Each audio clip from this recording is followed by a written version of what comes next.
Hi, and welcome to Danny After Dark. If you're new here, make sure to like and subscribe so you don't miss a notification or a new episode.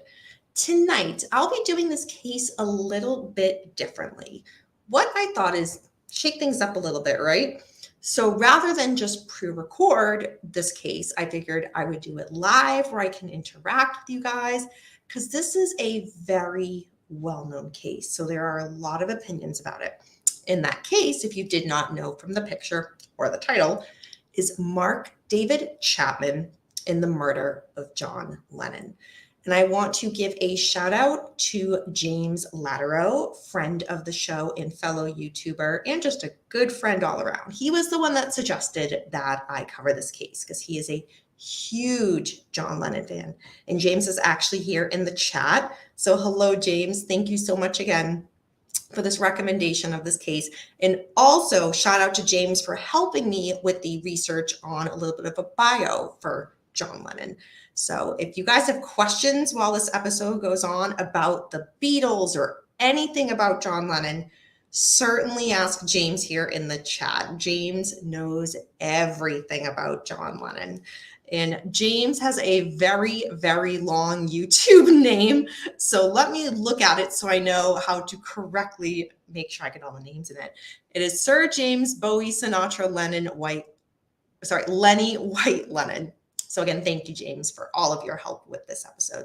So before I dive into this case, thank you everybody for joining me for my first live case. I'm a little bit nervous, but we'll get through it. So, hey, William, James Watson, James Latterow, of course, some guy named Paul Cass, some guy named Beckham. Hi, let's see, Kane, Chris James. Let's see, Steph, hello. I want to make sure I get everybody. Mimi, Scotty, hello, welcome. So thank you for joining me, everybody. So I'll be doing a little bit of back and forth with the case and then the chat just to kind of make sure I'm caught up on all of this. So again, James, let me just quickly, this is James. He knows everything John Lennon. And James also gave an amazing, when we were talking about this last night, an amazing John Lennon book recommendation too. He had said, if I'm going to get a book, to definitely get the book that he recommended. So James, if you want to actually name the book in the chat so everybody can check out what your suggestion was in case they do want to learn a bit more about John Lennon, because the book is by James Patterson. It does also reference Mark David Chapman in it as well. It goes a little bit back and forth from what James was telling me. It's a really good read. So that will be going on my Amazon wish list. So again, the case of Mark David Chapman in the murder of John Lennon. It would be a disservice to not give a little bit of a background on who John Lennon was, because he is one of those names that everybody knows, even this generation, of kids today now, everybody knows who John Lennon is. So I will do my best to give the briefest background of John Lennon. Again, I could probably do a whole 3 hours just on John Lennon alone, but for the purposes of this case, I'll be doing just a little bit of a brief bio. But again, if you want to know more about John Lennon and the Beatles, definitely, there's so much out there, so many great resources. So definitely make sure to check that out. Let's see, James Watson. Is Danny the Yoko Ono of the podcast? James. Oh my gosh, that's funny. And hey, Firefly, welcome. So John Lennon. So John Winston Lennon was born on October 9th, 1940 in Liverpool. While he was in his teens, he got his first guitar. In the late 1950s, John formed a rock group called the Quarry Band. The Quarry Men Skiffle Band. And in 1957, John met and formed a musical partnership with a guy you probably have heard of him, maybe Paul McCartney. And Lennon focused more on the satirical aspects, while McCartney veered towards the more optimistic, cheerful qualities of music. McCartney persuaded Lennon to allow George Harrison to enter the band as the lead guitarist. And the Beatles' first concert was at the Cavern Club in Liverpool on the 21st of March, 1961. In 1961, also the Beatles traveled to Germany, where they played many concerts in Hamburg. After 2 successful years, they returned to England and concentrated on recording singles. In 1962, Ringo Starr joined the Beatles. The popularity and enthusiasm for the Beatles were such that it led to the term Beatlemania being used. The Beatles then got a hectic schedule of recording, live performances, and media appearances. In 1964, they released the single, I Want to Hold Your Hand, and it entered the US charts and soon sold over 2 million copies. Beatlemania was now a global phenomenon. It marked a shift in musical attitudes, especially in the United States. The Beatles' success in 1964 was known as the start of the British invasion. In 1964, they toured the US for the first time, and in February, they appeared on the Ed Sullivan TV show. In 1966, John made a comment in an interview with the Evening Standard, quote, Christianity will go. It will vanish and shrink. We're more popular than Jesus now. I don't know which will go first, rock and roll or Christianity, end quote. I'm sure you guys know that quote. It led to protests in the Southern and Midwest United States, which included public bonfires of Beatles records and memorabilia. Now let's just take a quick pause for that. To purchase and burn records, memorabilia, you're still supporting them by buying that stuff to burn. Do you guys see what I'm saying with this? It just doesn't, to me, make a lot of financial sense because ultimately the records are still selling. But it is what it is. Hey, Tony, welcome. Hey, Linda, thank you for joining. Yeah, as Mimi says, America didn't take too kindly to that quote. Right. And yeah, let's see. Mimi says, fun fact, George Harrison auditioned for John while riding on the bus playing Ranchi. Very cool. Very cool. Yeah, George Harrison. I do have to say, probably my favorite Beatle. So yeah, but I'm more of a Monkees girl. Y'all know that.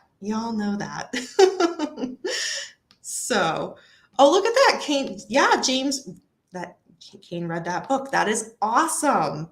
Oh man. So let me know if it's worth purchasing. One, if James recommended it, then it's definitely worth purchasing. But Kane, let me know what your thought is. Well, hello, Liz. Welcome.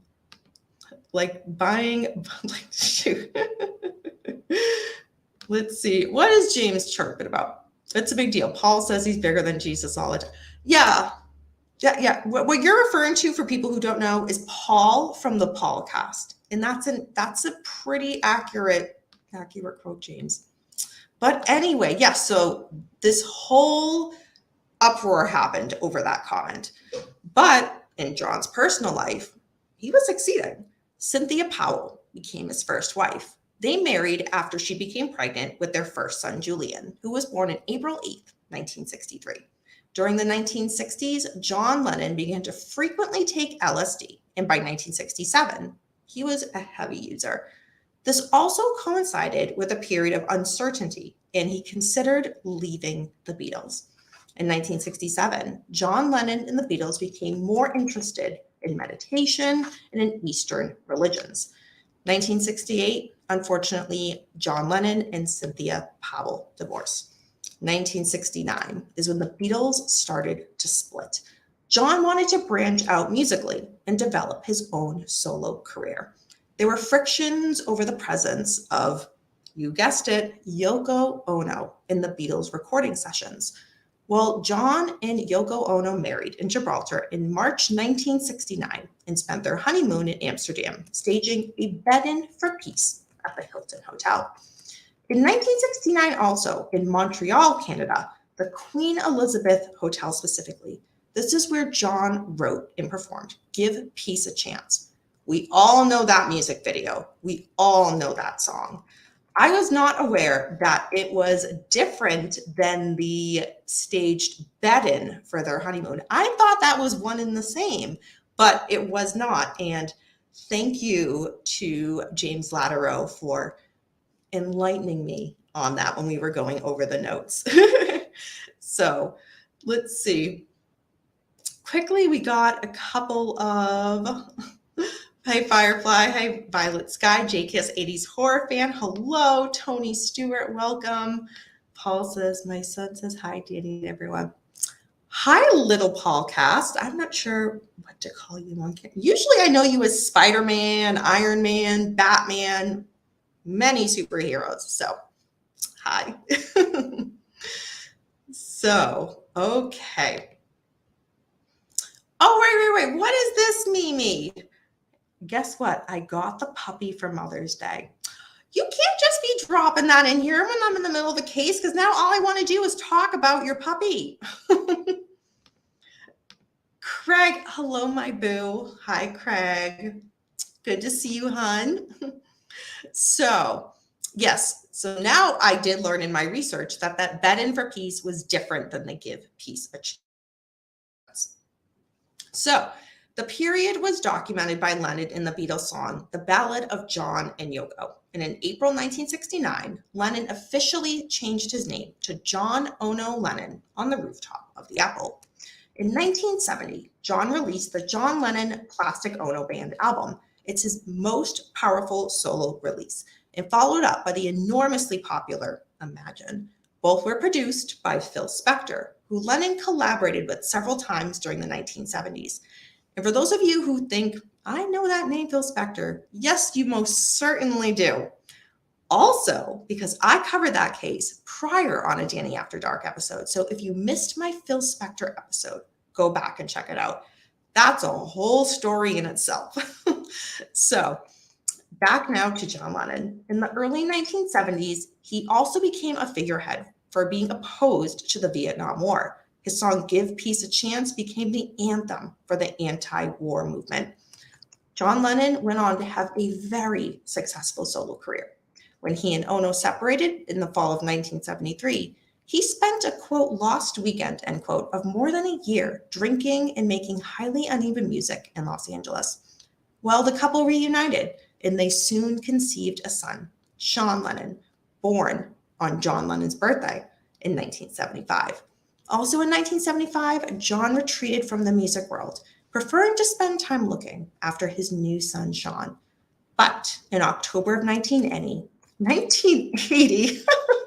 John Lennon made his return to recording music. That is where we're going to now switch over to Mark David Chapman and that whole case. So let me pull that up. But while I do that, quickly just catch up on the chat with you guys. Let's see. Linda, Phil Spector pulled a gun on John Lennon. Yes, I remember that. I remember that from the research.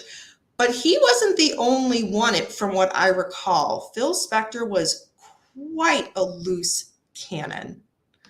Back to our puzzle. Oh, man. You don't want your kid to learn about John Lennon? Well, now we're getting into the more dark stuff. So, yes, and everybody's congratulating Mimi on the puppy. That's amazing. Okay, Mimi, you're going to have to send me a picture because I definitely want to see. Definitely want to see. So, yes. So, Mark David Chapman. That is one. This is one more darker avenue of the case. So if you're here because you just strictly love the Beatles and John Lennon and you don't want to get into the murder of John Lennon, now is a great place to stop. But if you're here for the true crime aspect and to hear about what happened with this case, then let's keep on going. So who was Mark David Chapman? Well, he was born on May 10th, 1955 in Fort Worth, Texas. In addition, my computer just, 1 second. Technical difficulties, y'all. Okay. His parents were David Curtis Chapman and Diane Elizabeth Pease. Shortly after Mark was born, the family moved to Atlanta, Georgia. David and Diane also had a daughter named Susan. Mark, for all intents and purposes, he was considered a normal kid, and his IQ score tested as above average. Mark would tell his psychiatrist later on in life that as a child, he was, quote, unhappy, end quote. Mark worked at the YMCA as a summer camp counselor. He was very popular among the children. He even won an award for outstanding counselor and made assistant director. I have to say, I was very surprised when doing the research on him. I did not know that tidbit. The fact that he was so popular among children and even won an award. It was just surprising. It was just surprising. Hey, K-Dog.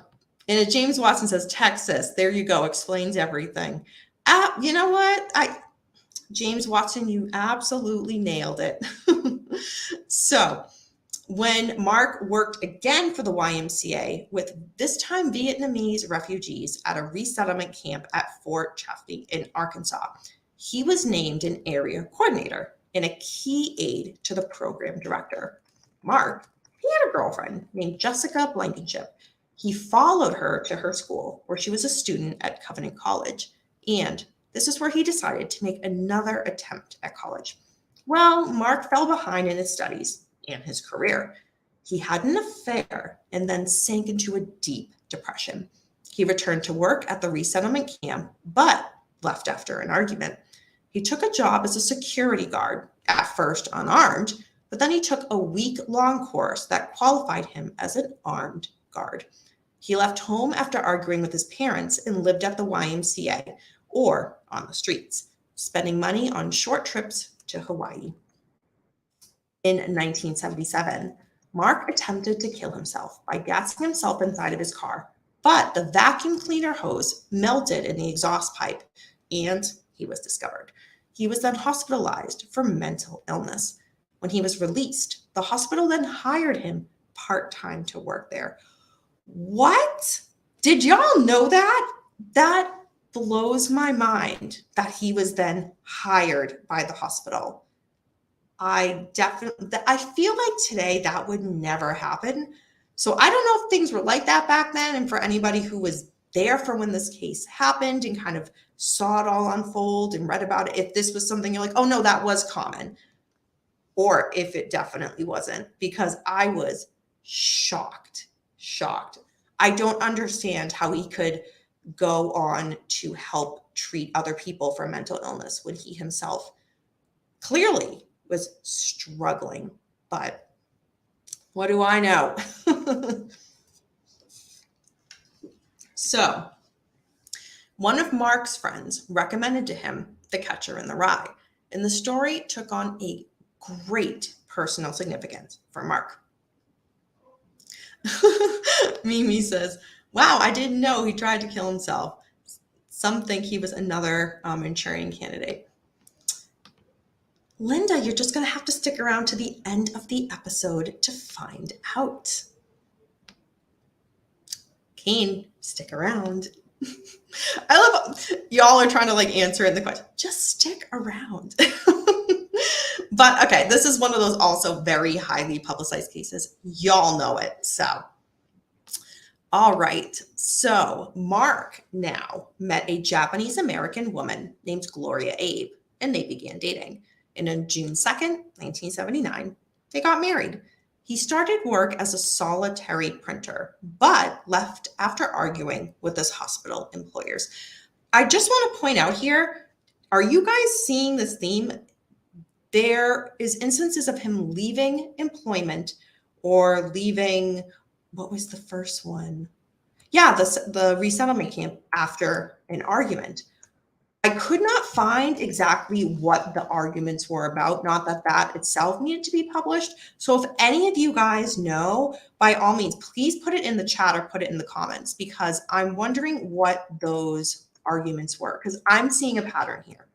That's just me personally with my psychology background. There is a pattern. So Steph said, Danny, you already brought up 3 things I didn't know. Well, stay tuned. Maybe there'll be 3 more. But I do have to say, Steph, there was, again, this is one of those cases where everybody knows it, but there's those little details that in researching it, I was like, oh, I didn't know that piece, or, oh, I didn't know that piece either. So that's what I love about doing this, is there's so many details, those little details that you just don't know. And Yeah, so stay tuned because there's definitely more in here, things I didn't know. So Mark also read John Lennon, One Day at a Time by Anthony Fawcett, about John Lennon's life in New York. His wife Gloria said, quote, he was angry that Lennon would preach love and peace, but yet have millions of dollars, end quote. Mark later reported that he told us to imagine no, quote, imagine no possessions, and there he was with millions of dollars and yachts and farms and country estates, laughing at people like me who believed the lies and bought the records and built a big part of their lives around his music, end quote. October 27, 1980, Mark buys a .38 caliber revolver. October 30th, 1980. So 3 days later, Mark went to New York with a plan to kill John Lennon. He was unable to purchase bullets there, so he flies to Atlanta to get them from his friend Dana Reeves. Mark then goes back to New York. After going to the movies and being inspired by the film Ordinary People, he returned to Hawaii. Of course, this is not where the story ends. December 6th, 1980, Mark flew back to New York. December 8th, 1980, Mark left some personal items in his hotel room for police to find. He wrote, quote, this is my statement, end quote, and then signed The Catcher in the Rye. He then spent most of the day near the entrance to the Dakota apartment building. This is where John Lennon and his wife Yoko Ono lived. Mark spent time there talking to other fans and the doorman. At one point, Mark was distracted and missed seeing John step out of a cab and enter the Dakota building. He even met John's housekeeper, who had just taken 5-year-old Sean Lennon for a walk. This is definitely not a Danny After Dark if I don't butcher so many words. So he took Sean for a walk. Mark then talked to the housekeeper and then shook hands with Sean. That creeps me out, you guys. It creeps me out. He had this plan for John and then shakes his kid's hand. Cold. That is just cold beyond belief. So Robert H., thank you for clarifying. Ordinary People is, let's see, is sad. Sad is a movie. I've not seen it. So thank you for clarifying that. Well, hello, Fiddle. Welcome. Thank you for joining us. So let's see. Just wanted to see where y'all are in the chat with this case. Yeah, you guys are like just talking about, yeah. Linda says, yeah, but it was Yoko doing business. John was taking care of Sean for his first 5 years. Okay, and then Mimi also says, no children that I know of. His wife is still married to Chapman. Okay. All right, let's get that.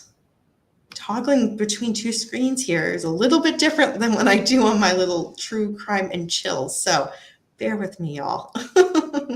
Yes, Tony, absolutely. Absolutely. A true psycho. Oh, you meant Chapman is still married. Okay, gotcha. Thank you. Yeah, I cringed when I read that.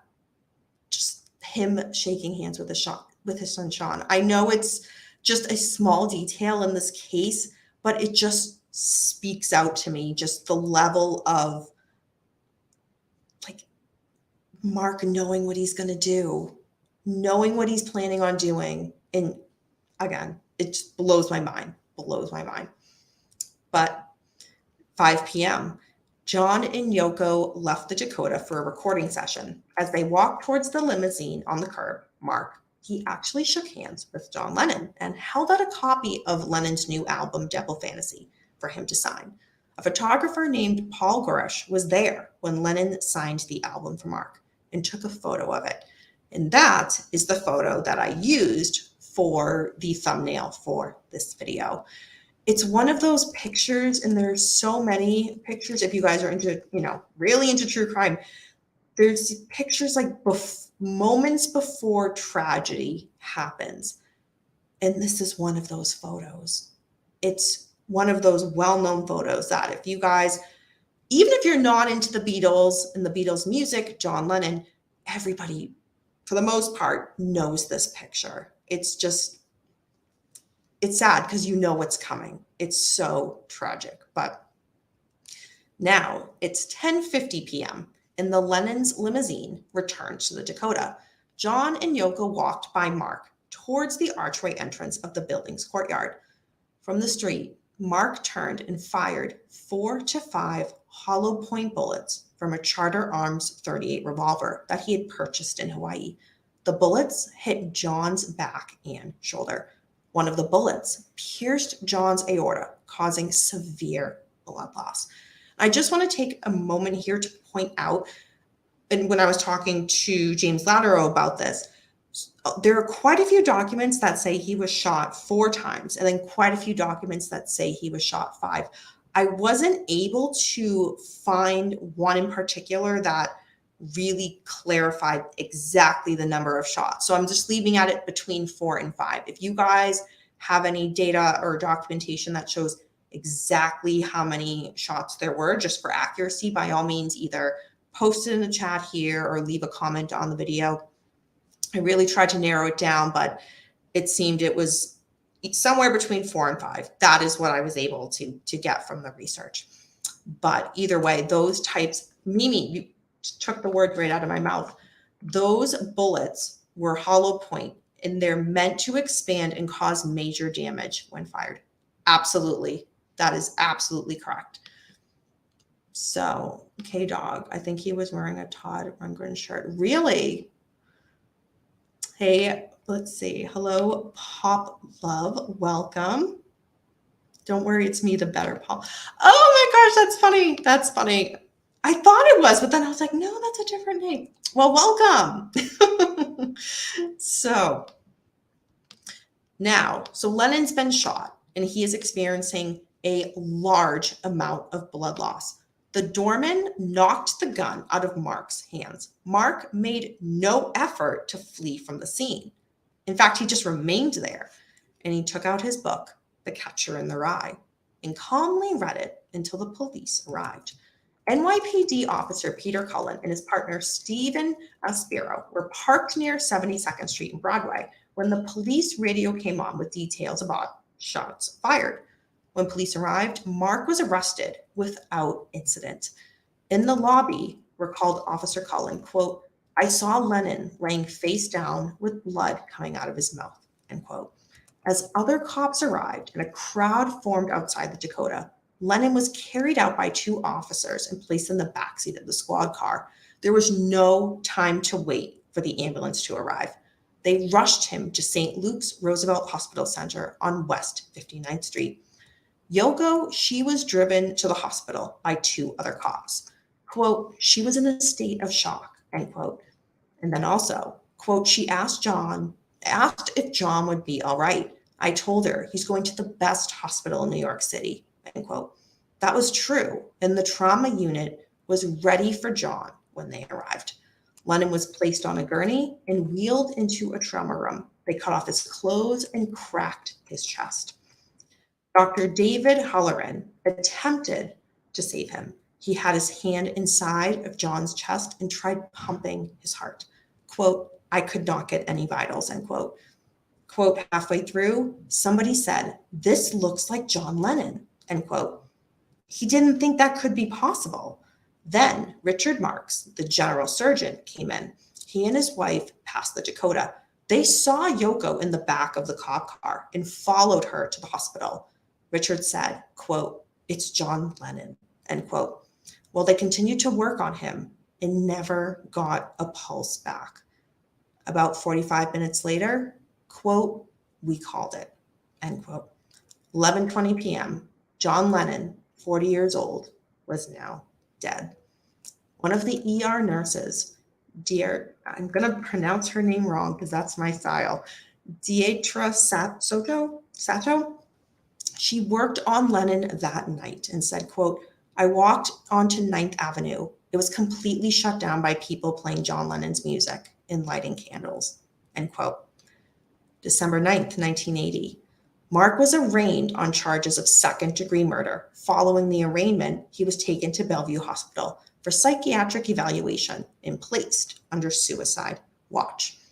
Now, before we get into the trial of Mark David Chapman, let's see where you guys are in the chat and what you guys are talking about this case, because we just went through a lot of gruesome details, the specifics about John Lennon, and now John Lennon has been killed. Yeah, James says only 40 years old. Yep, Lennon was only 40 at the time of his passing. Let's see. Chris James says Todd Rundgren was on his list before John. Interesting. Hi, Canoga Snow. Thank you. Charlie16, welcome. I wondered where you were. Let's see. Tony says, was there an announcement on MNF that night from Howard Costelli? That is a question I cannot answer. And I was about to say, I know who can answer that for you. And yes, he did. Thank you, James.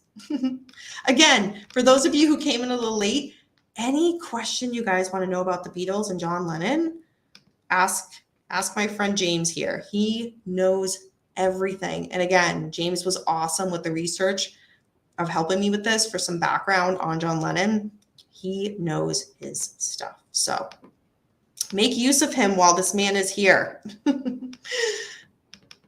Let's see. Mimi says, it's been said that John's words were so bad that even if there was an ambulance on standby, he wouldn't live.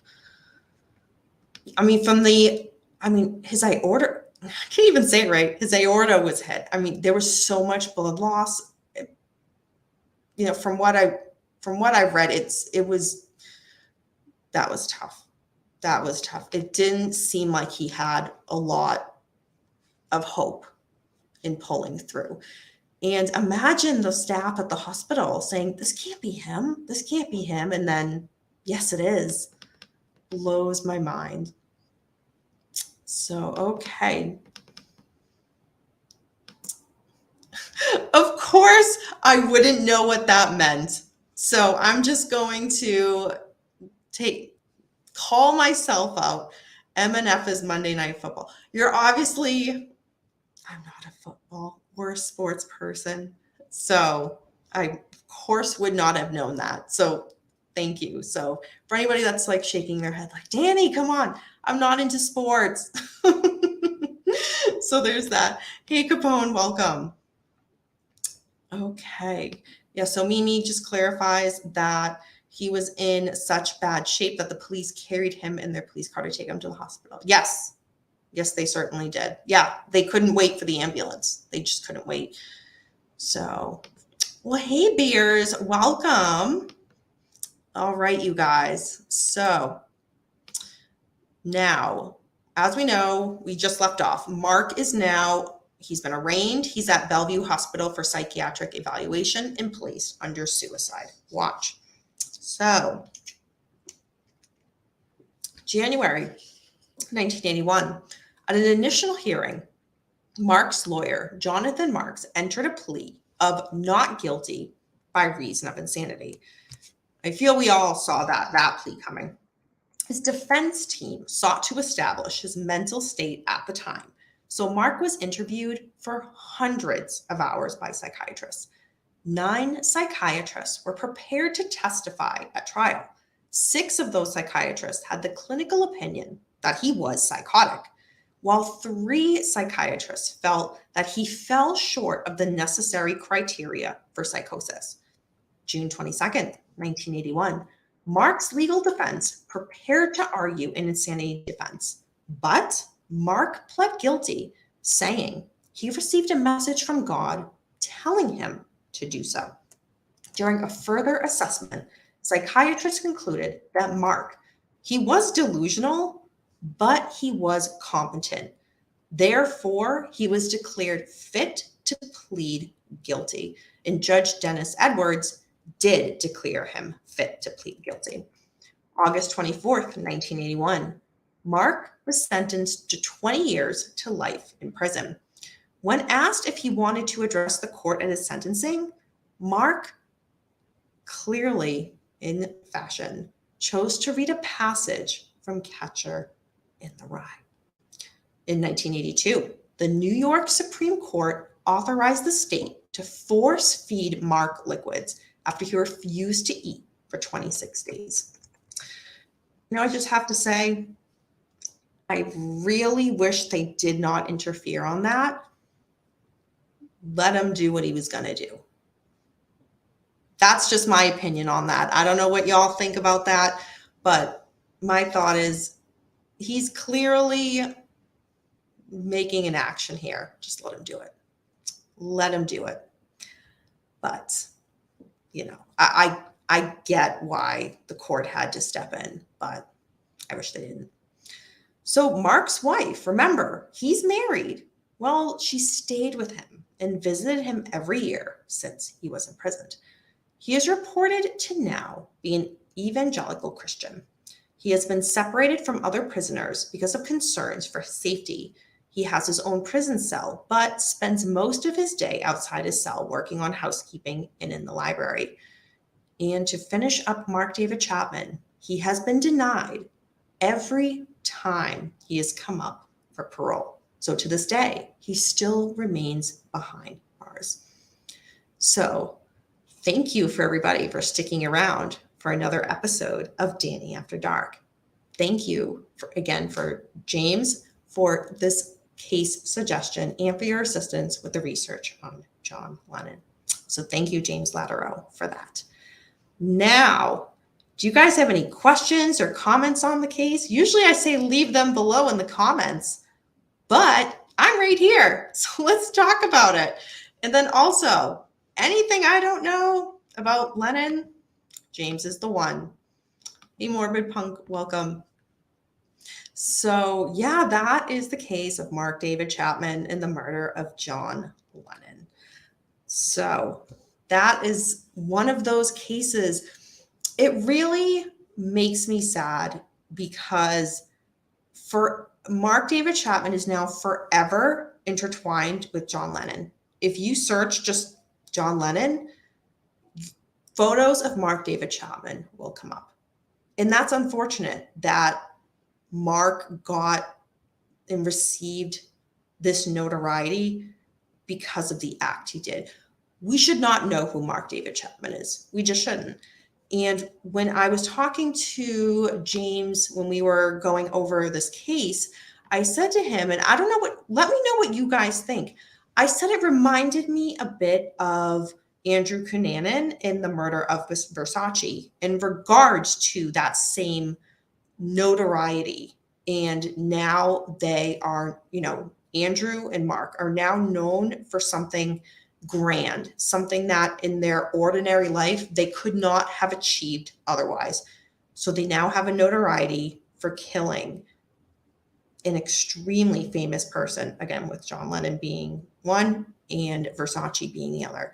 Because again, anybody now could look up, Google Johnny Versace, and whose picture is going to come up? Andrew Cunanan. It's just very similar to me. I saw those similarities with the wanting to be known, wanting the notoriety, wanting to be grander they could ever be in real life. So what do you guys think about that? Because I see the similarities, but if you guys don't, but let's talk about it. If you guys don't, let me know. So, all right, you guys are spilling some amazing fun facts. You guys know about this case, man, and I love that. I love that.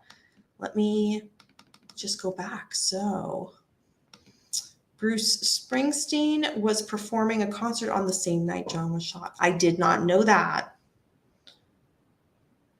Let's see, Mimi says, I applied for a correctional officer where Chapman is in prison, but they said no.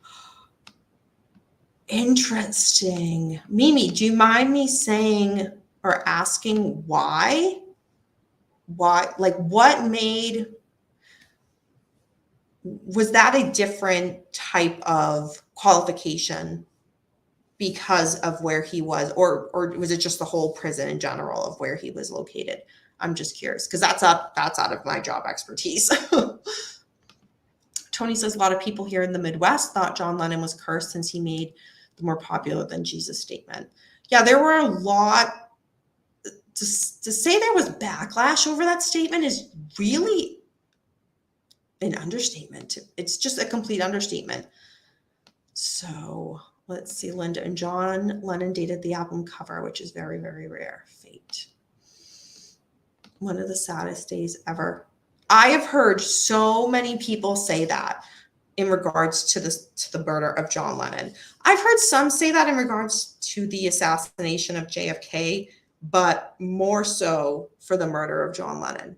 Absolutely right. There are many adults like my parents' age and so on and so forth that they all know where they were when it was announced that John Lennon had been murdered. And it's interesting. Okay. Mimi says, fun fact, in the late 60s, John Lennon received a letter from a fan that said he was going to be murdered. The video of John reading this letter predicting his death is on YouTube. I have not seen that. Oh, man. It's Mimi. It's one of those, like I said a little earlier, like those photos before tragedy strikes. This reminds me of that. It's not just moments before, obviously, but oh, man. And James clarified, yes, Yoko still has the bloody glasses. Oh. Yoko put a picture of the bloody glasses on an album cover of hers. Okay, just making sure I'm caught up with all you guys. Are John's glasses still on display? James says, I'm not sure. Made me think Yoko still has them. Okay. Steph asks, how many people in the chat were alive when John Lennon was killed? Good question. Good question. I was not. I'm 38, so I wasn't alive yet. I just missed it. But I believe, I'm trying to think. Trying to remember how old Mr. Beckham is. I know Paul from the Paul. I'm trying to think of my co-host here. Paul wasn't alive for that, but Beckham, I can't remember. To me, Mr. Beckham's like what, mid-70s, something like that. So I'm thinking Beckham was around. Charlie says, I was around. Kane says, yes, I was live. I remember everything. Oh. Scotty says, I remember hearing on the news that very day. So sad. I can't even imagine. I can't even imagine that. Hi, Sam. Welcome. A friend of mine said I actually met Andrew Cunanan once, but I can't remember. Oh, Sam. Linda says I was 21 when Lennon was killed, living in Toronto. James, I want to know what happened to that signed album. I know. That is such a good question. That is a very good question. I'm wondering, I'm thinking would have been taking into, I know this is like one of those comments where it would have gone into police custody, but is it still there? That's my thought. But I don't know if anybody knows different. Please let me know. Chapman was moved to another prison. Not sure where he is now. Dylan, better late than never. Welcome, hun. Sean's a really smart and cool dude now. His Twitter is great. Yeah, and I cried like I knew everyone did. Yeah, Linda, that is very well said. Steph, I remember like it was yesterday, his murder and when Elvis died. Corey Novak, welcome. Dimebag Darrell was murdered on the same day in the same way, assassinated by a deranged fan. Man. Amy says, Danny, after dark, the video is really creepy of John reading that letter. I don't know if I want to see it, maybe. Like, I want to see it, but I don't know. Didn't the hotel where he lived have something to do with Rosemary's Baby film location? I don't know that. That I don't know. And James, I was 11. Okay, thank you, Sam Smith. Thank you. Linda, John Lennon predicted his own assassination. Yes, that I did read that as well.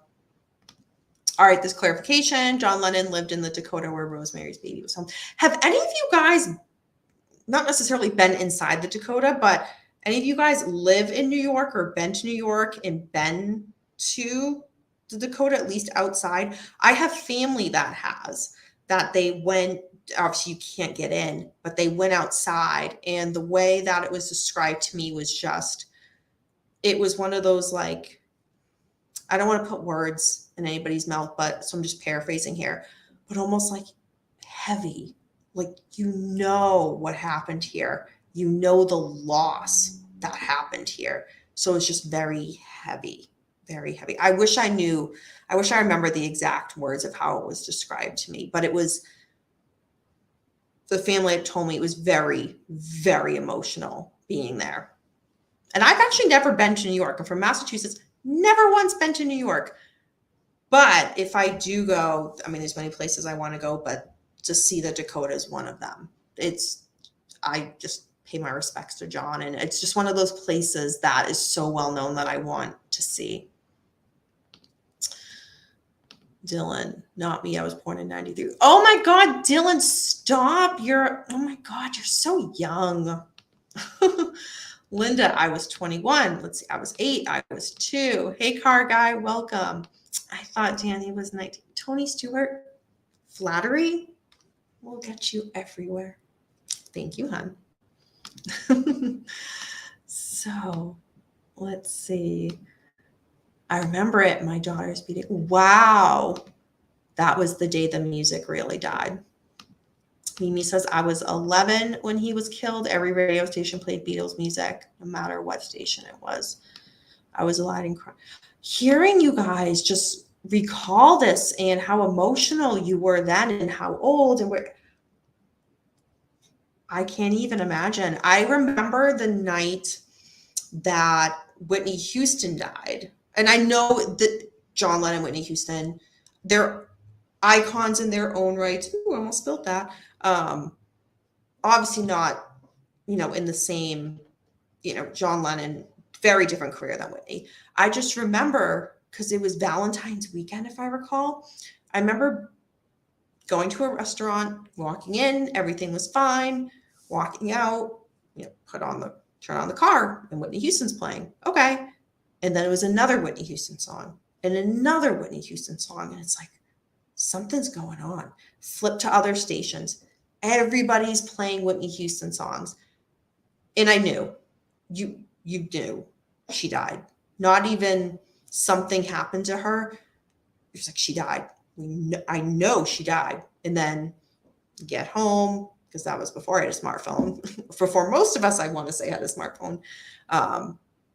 And look it up, and there it is. She died that night. It was just sombering. And again, different, very different than with John Lennon, because obviously, Whitney died in a very different manner than John Lennon. But it was just, that's just the closest I can say to being like, oh shit, I remember when that happened. So, but hearing all you guys say this about John, oh my gosh. And I know I'm a little behind in the chat, but again, I definitely want to know if any of you guys have either, if you live in New York, have lived in New York, been to the Dakota, even just visiting. I want to know if you guys have. Charlie says, wish he had aimed 2 inches to the left and hit you. Oh my God. Charlie, you can't say that. Y'all, I love when you guys have a voice, but sometimes, Charlie, it's one of those things you think you don't say. Oh, school next day was really strange. Oh my God, I can't even imagine. A whole generation just losing Lennon. Steph says, I just turned 20 in November. Remember walking into my apartment, the radio was on and they announced it. I just sat on my couch and cried. Oh my God. Yeah, Dimebag was same day. I worked with him. Wonderful dude. I was in shock by that. Practically so horrible. Oh, wow. Interesting. I didn't know that. Hi, Manson Archives. Welcome. Thank you for coming. Craig, I met Andrew Kernanen. He bought my friend and I a drink. We only remember him being a creeper. Craig, we need to catch up. And I want to know more about this, but two, we need to talk about some other true crime cases. I keep meaning to message you. I keep meaning to message you about the Lori Vallow case. For anybody that's been following my true crime and chill, the Lori Vallow case. Yeah, we'll be talking about that later this week. But yeah, there's certain people where I'm just like, oh my God, what do you think? What do you think? Let's see. All right, where are you guys with this? Trekker, I was 9 months old when he was killed. Oh, Trekker. Well, so a little too young to remember, but car guy. My son and daughter have been there. Oh, okay. I would love to see it. I've driven by it while in New York. It's a beautiful Gothic building. Okay. Taking the dog for a walk, but listening. Hey, all. Hi, Paul. I've never been to the Dakota, even though it's not far from me. Really, Mimi? Oh my God. You should totally go. Like, I was like, go and, yeah. That's, you know what? But it's interesting because at first I'm just like, what do you mean you live so close? But then again, like I feel you in regards to like thinking, talking to people where I live in like, Salem, Massachusetts. I'm there multiple times a week. I volunteer at the cat shelter, growing up on the North Shore, just always hanging out in Salem. To me, it's no big deal, like not a big deal at all. So when other people are just like, oh my God, like, what is it like? What is it like? Or what is it like at Halloween? And I'm just like, oh, it's actually annoying. There's traffic. It's like you take it for granted because you're so close. I always have to stop and think people come from all over the world to see things that are in the state that I live that I just drive by almost daily and take for granted. And I've never been to New York. So there's a million and one things I'd want to do there. But with you being not far from the Dakota, I'm sure it's like a similar type of thing for you. It's just my guess. If I'm wrong, by all means, please correct me. Charlie says, yes, the Dakota is a really neat building. Okay. Linda says, kind of like the podcast being at Gary Himmons' house. Weird creepiness. Was it the house that was creepy or just podcast that's creepy in general? Linda, can you please answer that in the comments below? Yoko still has that apartment there and keeps a candle in the window, I believe. Is that true? I don't know one way or another if she's still there or not, but yep, I'm only 30 years old. Sorry. Dylan, I just assume like everybody's my age. I just assume, for those, who don't know. So like I dance, I'm on an adult dance team. And like one of the new girls this season, people join and I know it's like, we have a variety of ages. I just assume everybody's my age. And when she was like, oh, I'm 19, I'm like, you could be my daughter. If I had a kid young, you could be my daughter. It's just like, wow, I forget. People are so much younger than me. And Dylan, now you're one of them. Jesus. I just assumed you were my age. So Kanoka says, John had come back to the music business after a 5-year break. Yep. With the song starting over, racing up to the charts. He and Yoko seemed happy. And then, yep. Yeah, he just came back to music. And then this happened. Hey, Eric. Welcome. Let's see. James says, in honor of the memory of John Lennon, I say, all we are saying is give peace a chance. Very well said, James. Thank you. Thank you so much. Okay. What is this? I got to quit sucking up to Jan. Never. Oh my God. No. Flattery is always welcome here. Always welcome. Yeah. That was, again, different type of scenario of her passing than that we're talking here about John Lennon. But yeah, it was one of those, a talent, such a talent is gone, just gone. Kane says, I've been to the Dakota, beautiful building. Nice. That is very cool. In my opinion, John Lennon's murder was publicized just as much as September 11th. Again, it was, so I was not born yet when John Lennon was killed. So I guess maybe I wonder, for those who were, it just begs the question in my mind, for those who were around when JFK was assassinated, because I've heard from adults in my life that have been around for both just speak so much about both, and being, I remember where I was when this happened. I remember where I was when this was announced. I'm just curious from the publicity how it was when I'm just relating the JFK assassination to John Lennon's murder. I'm just curious, because I was in high school when September 11th happened, so I was old enough to remember the media then. But then again, the media then was very different, and we had newer technology than we did back when Lennon was killed. Hey K9, welcome. The voice of heavy metal passed away today. Rest in peace, Ronnie James Dio. Oh, thank you for sharing that. I honestly don't know who that is. Sorry. Okay, just double checking. Okay, Dylan says, did you hear about the guy that told Lennon he was going to die on an island, and he canceled a trip to an island he was going to because of it, and really did die on an island, meaning Manhattan? Ugh. It's like facts like that, or like little things like that when you look back, and it's just like, oh man. Julian didn't have a good relationship with his dad, and Sean doesn't remember too much about him.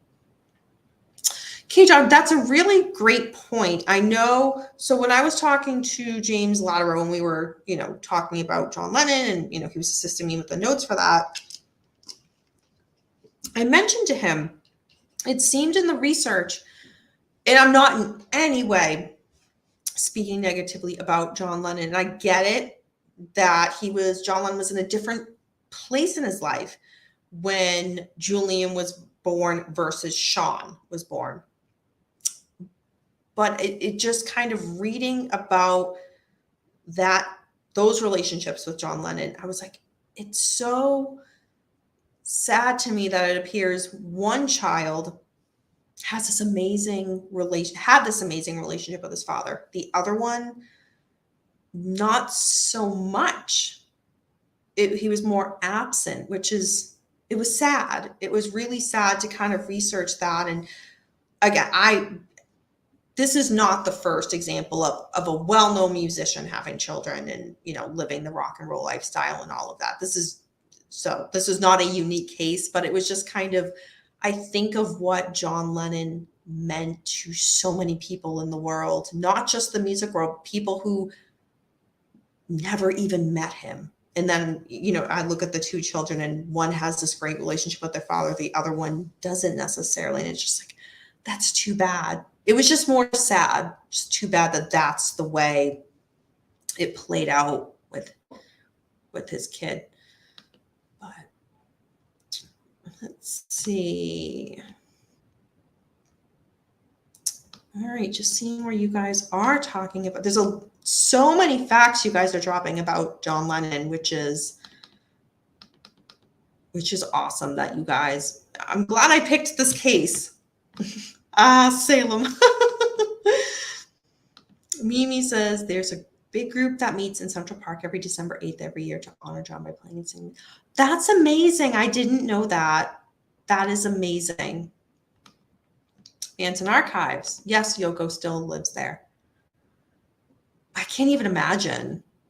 I know that people have many mixed feelings about Yoko, but I can't even imagine having, I don't know if the strength is the right word, but to still live where your spouse was brutally just taken from you and murdered. I couldn't do it.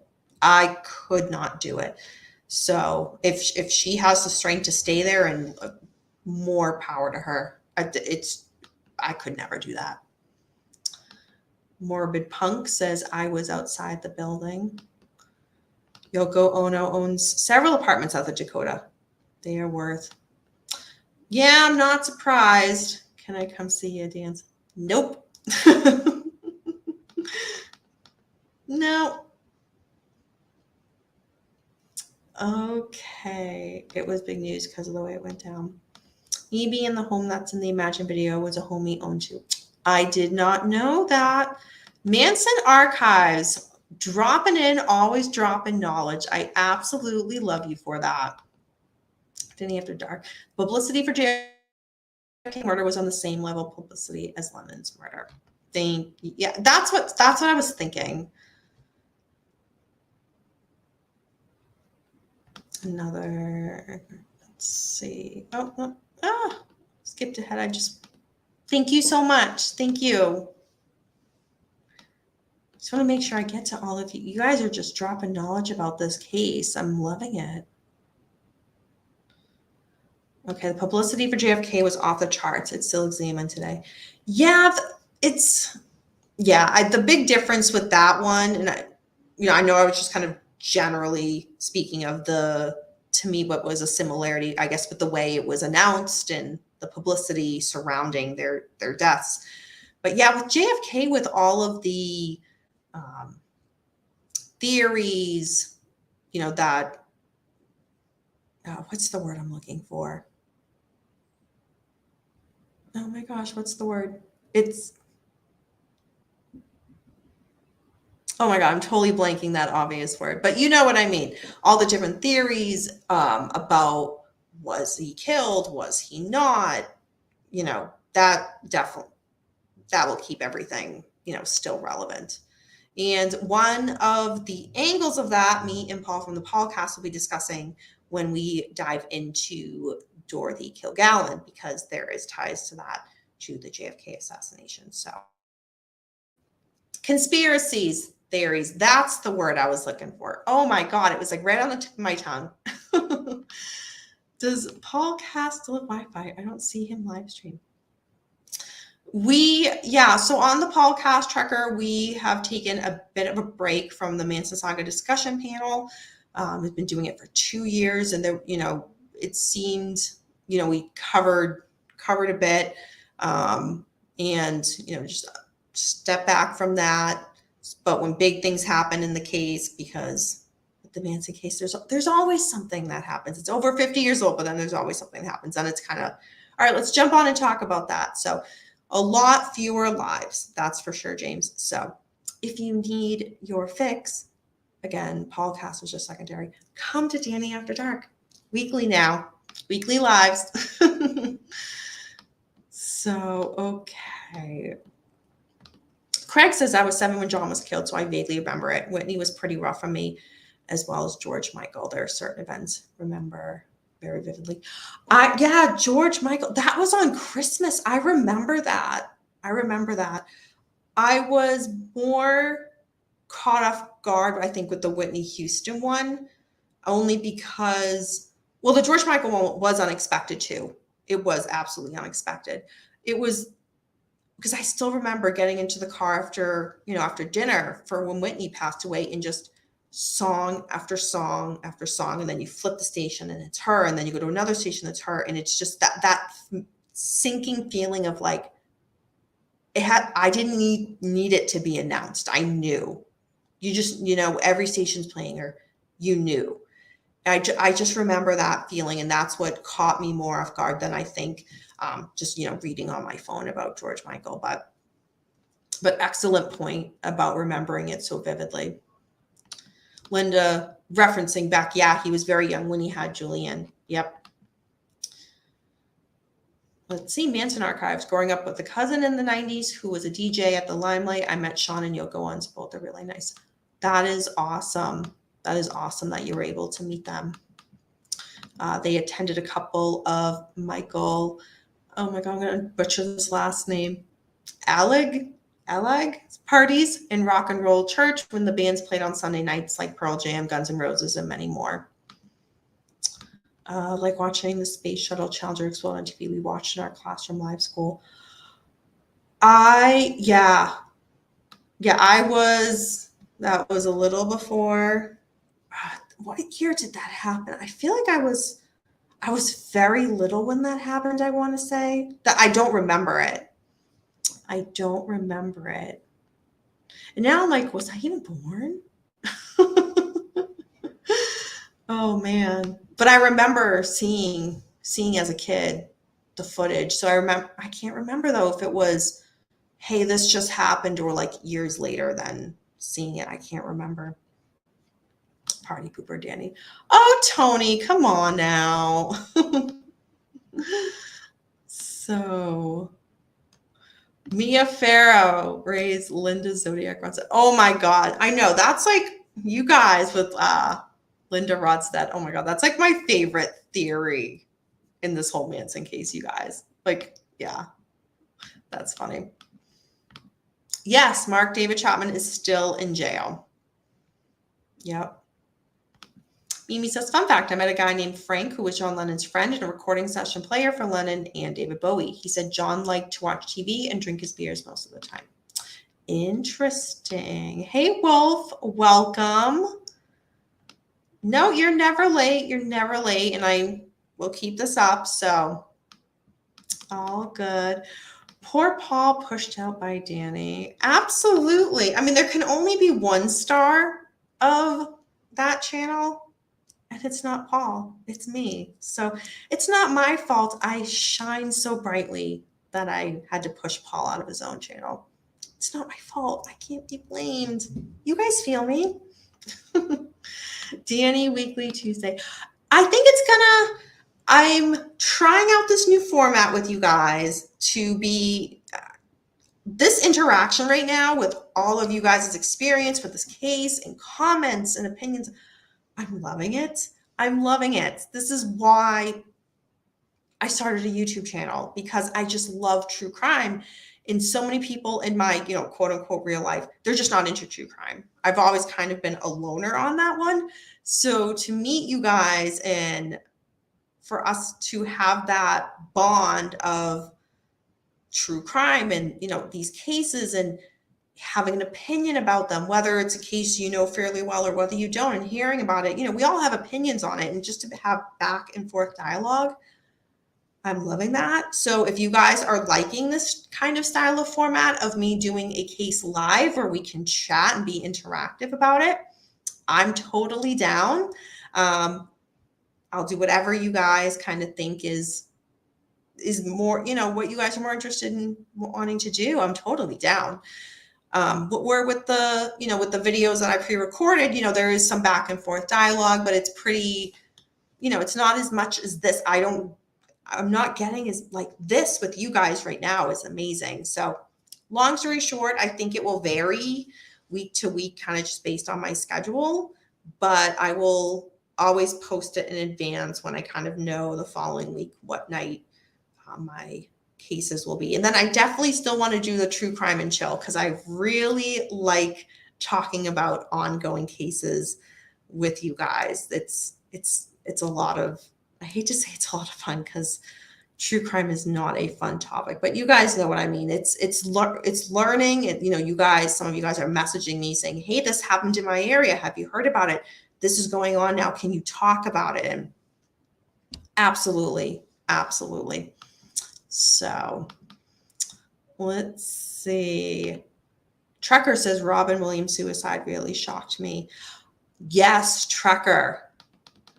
Yep, I remember that. There's been so many celebrity suicides that even before my time, if you will, it's that have just been so shocking, absolutely shocking. But yeah, that was one of them. Absolutely. Manson Archives, Michael Jackson and Farrah Fawcett passed away on the same day. I remember that. I was at work when news broke for both of them on the TV. I remember that because I worked a job where I was doing like an evening into the night shift. And I remember the TV on, and it was like news break after news break. And it was like, what the heck? I remember that. Yep. Chris Farley hit me hard. There are, I don't know, Car Guy, if you've seen, and if you're a Chris Farley fan, don't necessarily Google and look it up. But there are pictures, if you can find them really easily, of him on the floor, deceased, where he was with, what's her name? I can picture her. It was the blonde girl he was with. I don't know if she was like technically an escort. I know a lot of the articles I'd read back when he passed away referred to her as like a good time gal. So I'm just guessing an escort, but I know, there's pictures of him like hours before, and they're together, and there's all these drugs on the table. And it's just, the pictures of him on the floor, deceased, that were taken. Those are sad pictures. But yeah, these are the things I look up. I don't know why. Let's see. Capone says, yeah, we watched The Challenger in my school library. I was in 3rd grade. It happened in 1986. Okay, so I was only 2.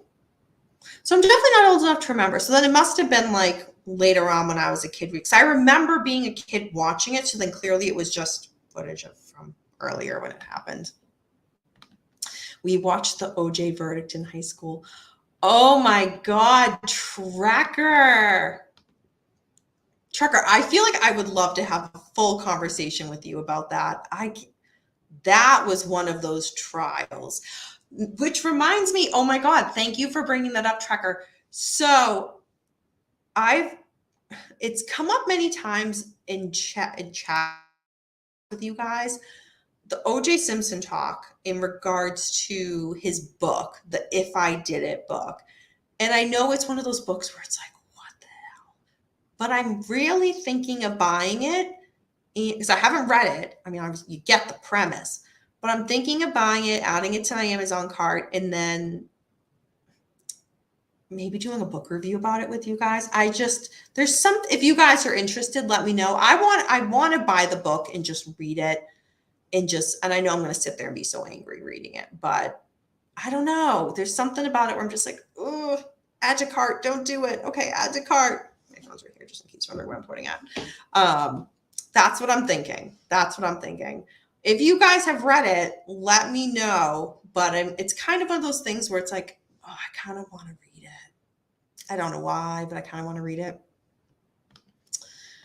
Prince's death was a shocker too. Yes, Mimi, that was shocking. Especially when we learned like his finances and how there was not much planning into if something were to happen, like what to do with his estate, his family, that part was more puzzling to me, that somebody who's just such a good businessman in my opinion, didn't plan that far out. I don't know. There's a case you should cover, Danny. The party monster, Michael.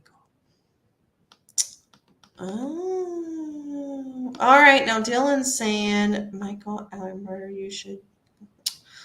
All right. Let me make a note of that now, because I will honestly not remember. All right. I'll look into it. Yeah, you guys are talking about remembering the space shuttle. Okay. Johnny, hi. Give peace a chance. Oh, Danny, you're all over the place. Pick a day. I know. It's one of those, like, I don't want to, like, for example, if I know I have something on a Friday, I don't want to just not do the show. I want to kind of iron out, this day will be for a case, this day will be for a chill.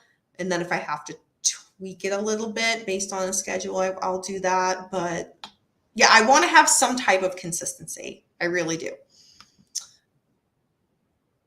Let's see. What is Beer saying? I think Chapman should be released if it wasn't John Lennon. He killed. He would be. I don't know. I think I disagree. I think because again, he was found delusional yet competent to stand trial. I think personally he might have gone to like a mental hospital and just stayed there as opposed to going to prison if it wasn't John Lennon. But I don't see him getting parole, even if it wasn't John Lennon. I really don't. But then again, sometimes people get parole and it makes no sense why. So you never know. Wolf says, I like true crime, but sometimes it bothers me to hear the survivors' accounts. Soft White Underbelly just posted a John Wayne Gacy survivor story and is a little rough. Oh, I have not heard that. Yeah, the victims' stories are definitely, they can be hard to listen to. I mean, if you think about it, there's so many people that cover, for example, I'll just use John Wayne Gacy. There's so many, documentaries and whatnot in articles that we all know that, but to hear something from a victim's perspective, it's just very different. And it's more relatable because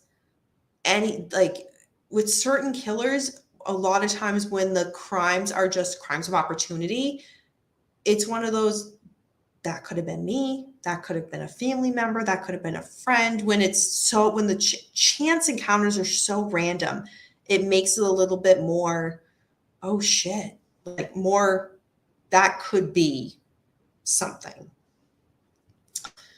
Trekker says, doing the cat killer case, she must have ran out of Kleenex. Oh, Trekker. Oh my God. That's why I made Fiddle or Clay do a lot of the reading about the cat stuff. I'm like, okay, I'll do research. I can't say it. I can't say it.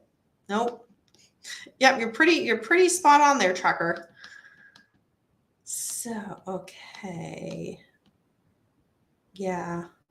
Hi, Eric. OJ was a hell of a running guy. Oh, of course you're coming in with sports. Oh my God, Eric, you missed it earlier when somebody used the letters for Monday Night Football, MNF, and I'm like, what does that mean? Monday Night Football. Yeah, you missed that. That's one of those like, oh man, come on, Danielle. But I don't like sports, so I don't watch it. So how would I know? Do the one for OJ for sure. Danny, trust me, you'll definitely need to read it. Okay. Twisting my arm here, y'all. I feel like that's one of those books that like, hey, Troy, welcome. That if I did a review, I would just sit here on camera with you guys and be like, believe this? Okay, chapter 2. Can you believe this? All right, this part in chapter 4. Can you believe this? I feel like that's going to be my reaction to the book. Just more of like, what the fuck? But, okay. Mansion Archive says Prince lost a lot of money, and that's why he changed his name to the sign. W couldn't claim his rights without his name. Madonna got rights back to Purple Rain. Sean remembers a lot about John Lennon taking it back. And then to thank her, Prince gave her the original. She wrote the song Purple Rain on. Oh my God, imagine. It's sad Ringo is the only Beatle left. Oh my God, James, for Christ's sakes. Danny, if I did it, you should read it. It's a good book. I bought it at the 99. Linda, oh my God. That's funny that you bought that book there. Okay, you guys. All right. Paul died years ago. Oh my God, y'all, with the whole Paul McCartney. There are, if anybody here in the chat is one of those believers in that story, I apologize, but I have met, I don't get it, but I've met people that are so adamant that Paul McCartney died. Like, Paul is dead, and the one that's here now is just a fill-in or whatnot. And I'm just like, wait, you really believe that? Interesting. And if one of you guys here are one of those people, I'd love to have a conversation about that. I would love to have a conversation. I just, like I said, I was not born and not around when that happened, but it's an interesting thing. It's a very interesting thing. Sticking to my lip gloss. Okay. Tony Stewart, wiser words have never been said. Parole boards sometimes make very stupid decisions. Yeah, I've seen it go both ways. We've seen it go both ways. I mean, not just with the, over on the Manson Saga discussion panel, not just with the Manson case, but there are times when you think somebody is a really good candidate for parole and they don't get it. And it's like, okay, well, I'm all for erring on the side of caution. I get that. And then there's some people where it's like, no, they shouldn't get it. And then they just get it. And it's like, wait, what? How did that happen? I don't get the rhyme or reason. And it's not just, I know a lot of cases where I come out of California, and it's not just that state, it's everywhere. And there's no rhyme or reason. I don't get it. But I guess it's not for me to understand. That's not my career. That's not my area of expertise, but just a casual observer, someone into true crime, I just don't get it. Sometimes I just don't get it. Everyone knows that Paul was really killed in that car accident back in 1968. He blew his mind out in a car. Oh my God. I see some of you guys. Yes, Paul McCartney died. No, he did not die. Oh God. That could be a whole, I'm not going down that rabbit hole, but imagine a whole episode of Paul McCartney, alive or not. And just go the back and forth. Let's see. Danny After Dark. You worded that well. Hearing from the victim themselves, the reality can be relatable and chilling. Okay. What is this? You could have done a George Harrison murder episode of his wife would have fought. Oh my God.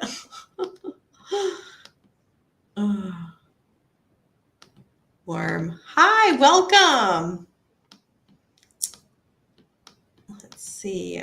Great book on Michael Alec is called Disco Bloodbath by James St. James, and a good movie on him, Macaulay Culkin, Seth Green, Jeff McDermott, and Marilyn Manson's called Party Monster. I've not heard of either, Dylan, to be honest. Capone. Oh, but the whole JFK thing. Gotcha. Linda Ronstadt lived on Rockingham, OJ Street, used to walk dog with Nicole. All right, I think I'm getting caught up on the chat with you guys. Oh my God, you guys have so much to say about this. Okay. All right, I think I'm caught up on that. Yeah, so Linda, what was it, a few weeks ago on my Danny After Dark True Crime and Chill, I referenced OJ because he made a comment about a current true crime case. And the comment was about taking Nicole, to go skiing and whatnot. And I was just like, oh my God, OJ on Twitter weighing in on somebody else's murder case. It was just like, you can't make this shit up.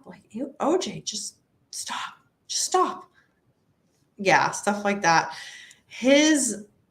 I'm not on Twitter, but when I read the article that referenced OJ, commenting on somebody else's murder case, referencing Nicole, I was like, and then when it said it was from his Twitter, I'm like, okay, let me just go on Twitter. I don't have an account or anything, and just kind of scroll through his.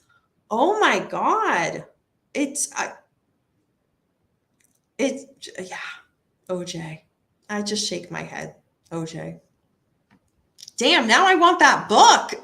Now I want his book. Oh my God. I really wish I could just get that book tonight and read it. Now I'm just more determined to get it. But it will come.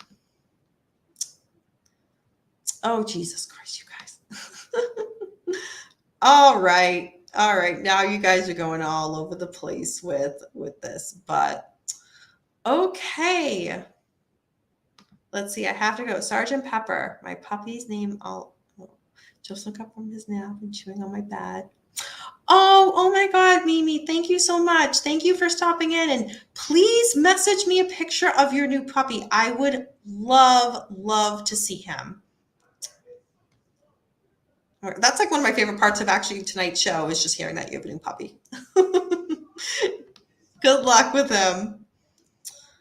Get that booked in. It's okay, Linda, I will. Oh my God. Yeah, what I try to do is, the average person would just like, maybe when they do an Amazon order, just throw a book in there. I just like have this list where I just pile them up and then I'll like just buy them all at once. So it's like I'll buy like 20 books at once. And then I'll just blow through them because I'm a pretty quick reader. But yeah, I only have a few books in my Amazon cart right now, but it's like I don't want to wait. But all right, everybody. Well, thank you so much for joining me for this live case. Again, Mark David Chapman in the murder of John Lennon. Thank you again to James Latero. Let me highlight you there for suggesting this case and again for assisting me with the research for John Lennon. That was greatly appreciated and super helpful. So thank you so much on that. And thank you to everybody who tuned in. Even if you weren't in the chat, just thank you for joining me. For those of you who were in the chat, thank you for making this so engaging, not just with me, but with everybody here. So thank you so much. I'll be back later this week for a more kind of relaxed kickback attitude night for the weekly True Crime and Chill. And you guys know what's coming. If you've been following every week, you know what's coming, what cases I'm going to talk about. So look forward to that. So thank you again, everybody, for joining me. Enjoy the rest of your night.